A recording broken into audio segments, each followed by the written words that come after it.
When you are prepping and planning for ministry, God will give you the strategy to apply to the area that he's going to have you on assignment at. He'll give you the strategy. 2 Kings, God had me in that book for the longest.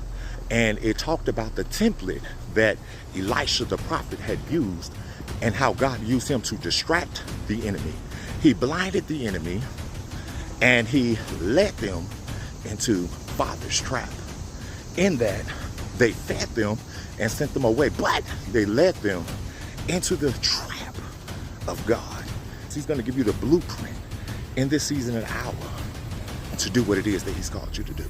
Prior to going into an area for direct attack, because recognize that you are going into the enemy's territory. There's principalities and spiritual wickedness that weighs down over particular areas.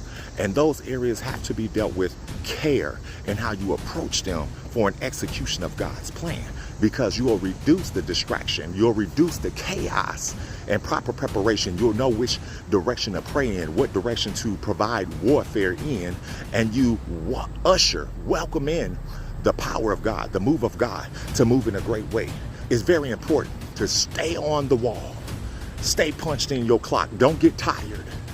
Don't allow the cares of this world to pull you down where you can't hear and hearken to the push that he may be giving you to do, because there's a work for the harvest is plentiful and the laborers are few. God will have you out like Joshua and Caleb, and you're going to survey and scan the land to see what it is right for you to go in and for you to take over with the authority and power of God. And you can rest assured, you can expect power and demonstration by the power of God.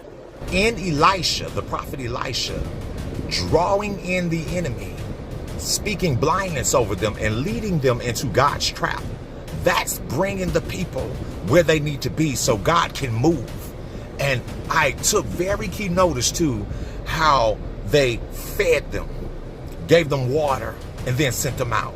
Many times in conducting outreach, we're feeding people, we're providing resources and everything. We're disarming the enemy to cut some space where we reduce the distraction, where they can hear God's voice, where they can experience God's power in the fullness.